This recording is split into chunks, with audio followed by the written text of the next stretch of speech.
नमस्कार दोस्तों, स्वागत है आपका आपके अपने YouTube चैनल ठकराल स्टडी में। तो दोस्तों, जिसने भी अभी तक हमारा चैनल सब्सक्राइब नहीं किया है वह चैनल को ज़रूर सब्सक्राइब कर ले और बेल आइकन को दबाना ना भूलें ताकि आपको हमारी आगे आने वाली वीडियो की नोटिफिकेशन मिलती रहे।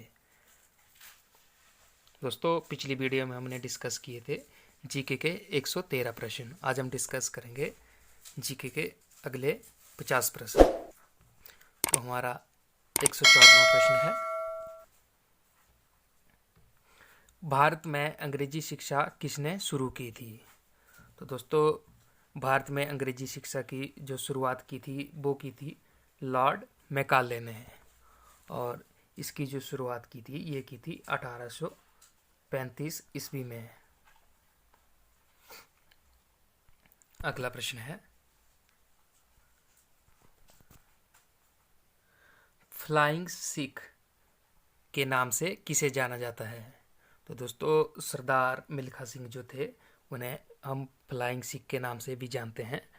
और दोस्तों, इन्हें जो फ्लाइंग सिख की उपाधि जो दी थी ये दी थी पाकिस्तान के जो पूर्व जनरल अयूब खान थे उन्होंने दी थी।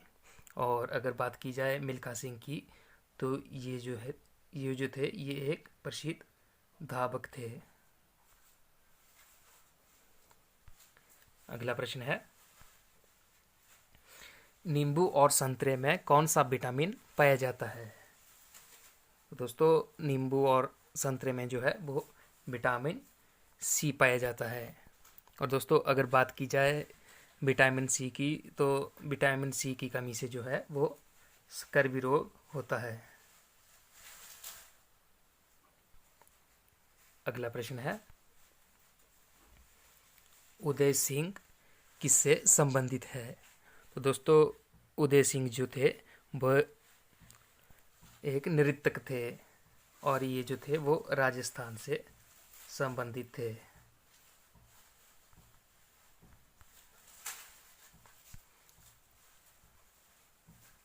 अगला प्रश्न है,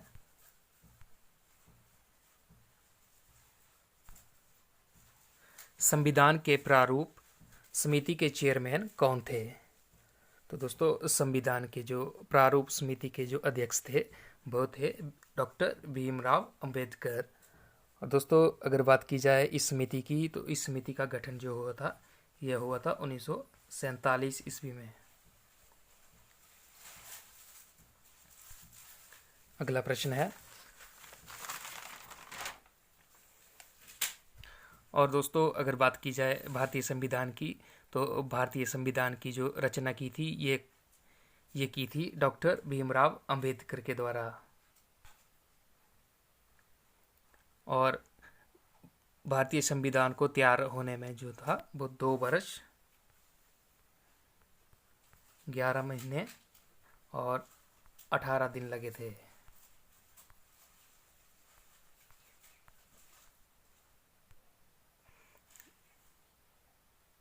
अगला प्रश्न है,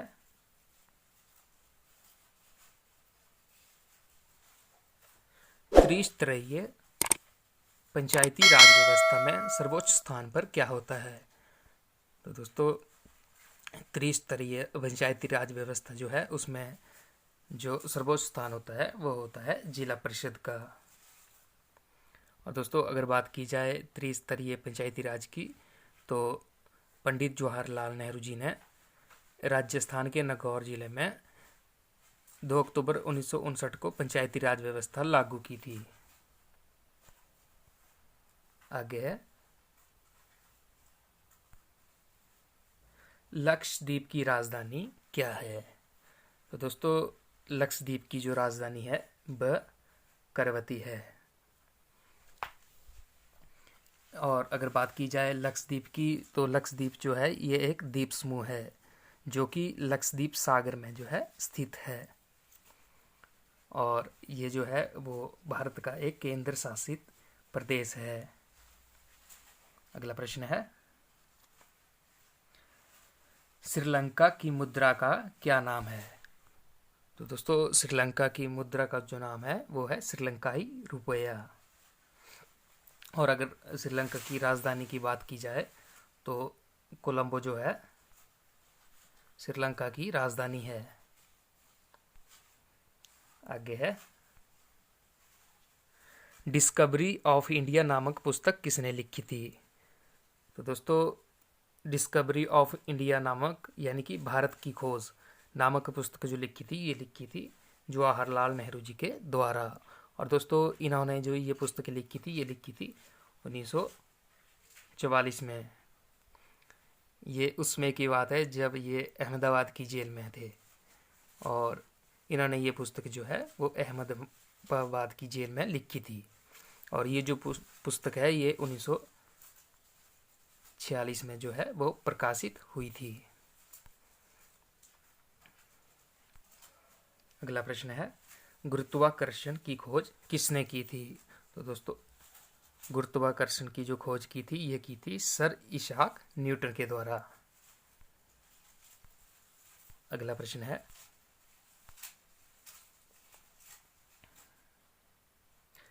नोबेल पुरस्कार प्राप्त करने वाला प्रथम भारतीय कौन है? दोस्तों, नोबेल पुरस्कार जो भारतीय को मिला था वह थे रविंद्रनाथ टैगोर।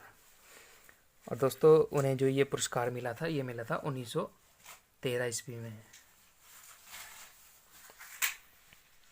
उन्होंने एक उनकी कृति गीतांजलि के लिए दिया गया था। और अगर बात की जाए नोबेल पुरस्कार की, तो नोबेल पुरस्कार जो है वो 6 अलग अलग क्षेत्रों में दिए जाता है। इनमें से पहला है शांति, दूसरा है साहित्य, तीसरा भौतिकी, चौथा रसायन चिकित्सा विज्ञान, और पांचवा जो है वो अर्थशास्त्र के क्षेत्र में दिया जाता है।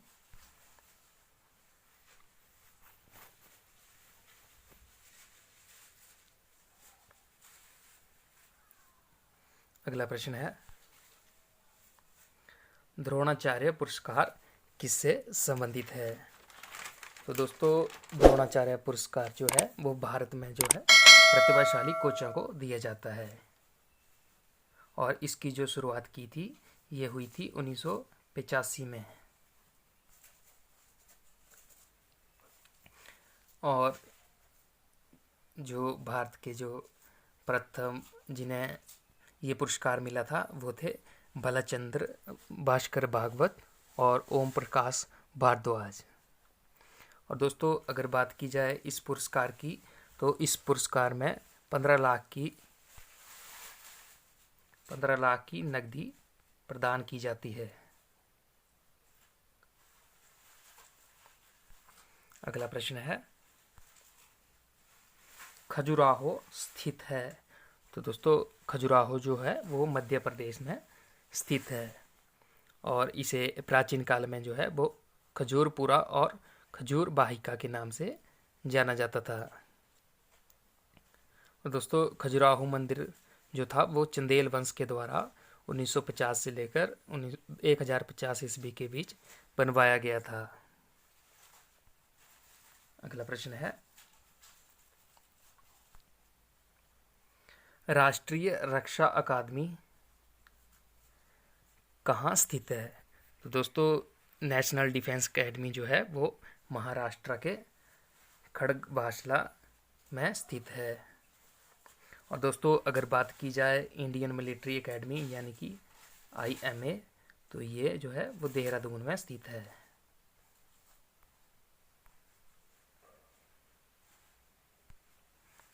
अगला प्रश्न है,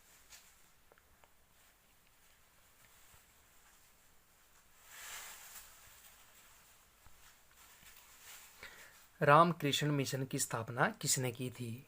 तो दोस्तों, रामकृष्ण मिशन की जो स्थापना की थी, ये की थी स्वामी विवेकानंद जी के द्वारा। और इसकी जो स्थापना की थी, ये हुई थी 1897 में।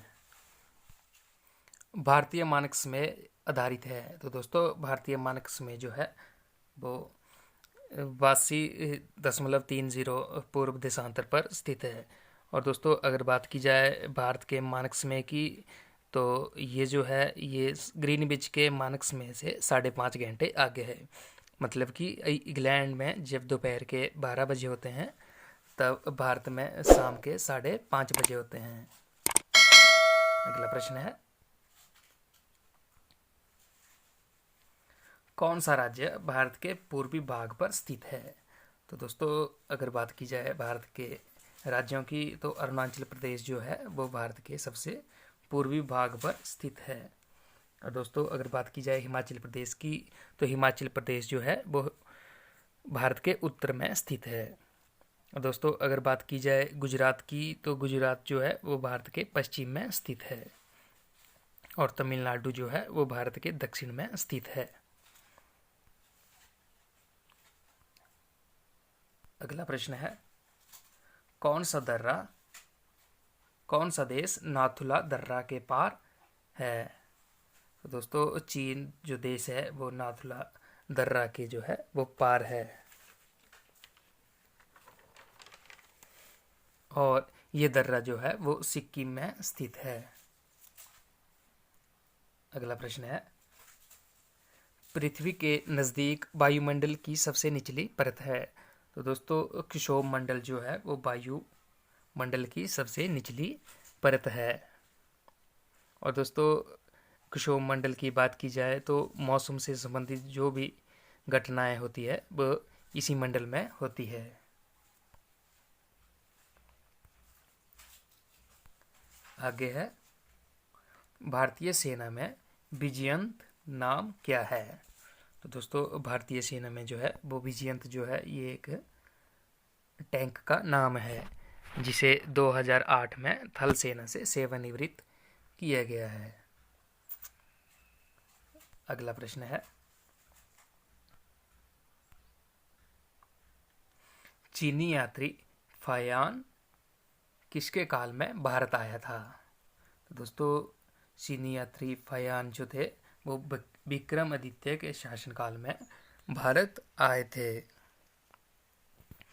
दोस्तों अगर बात की जाए विक्रमादित्य की, तो चंद्रगुप्त द्वितीय को जो है विक्रमादित्य के नाम से भी जाना जाता है।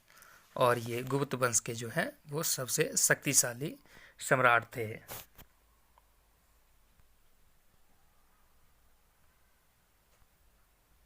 अगला प्रश्न है,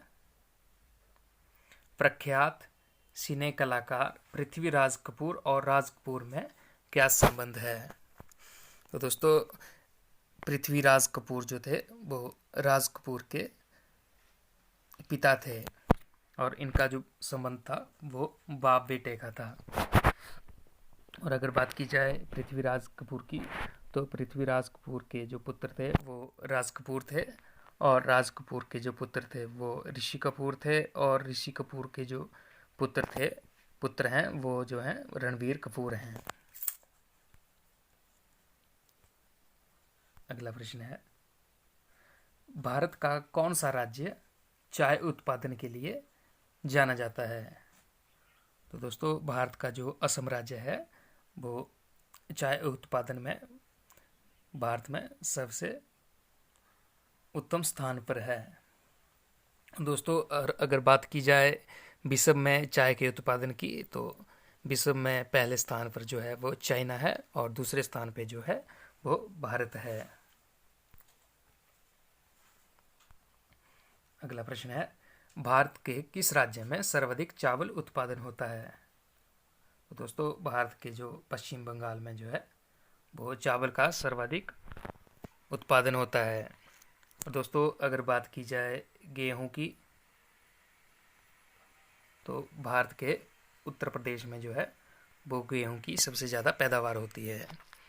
और अगर बात की जाए गन्ना और आलू की,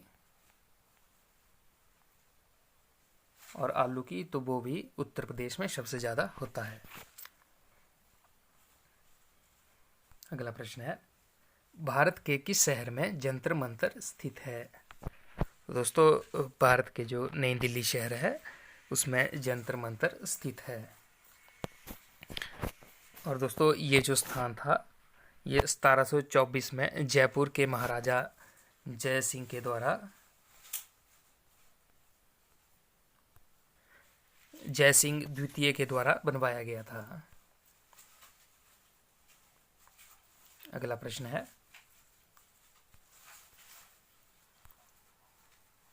भारत के किस राज्य में दार्जिलिंग उपस्थित है? तो दोस्तों भारत के जो पश्चिम बंगाल है उसमें जो है दार्जिलिंग स्थित है। अगला प्रश्न है, तेलुगु किस राज्य की राजभाषा है? तो दोस्तों तेलुगु जो है वो आंध्र प्रदेश और तेलंगाना राज्य की जो है राजधानी है।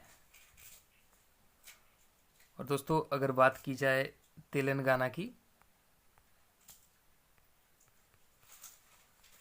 तो ये जो है ये 2 जून 2014 को जो है 14 को जो है भारत का 29वां राज्य बना था। और दोस्तों अगर बात की जाए तेलंगाना के पहले मुख्यमंत्री की, तो चंद्रशेखर राव जो थे वो तेलंगाना के पहले मुख्यमंत्री थे।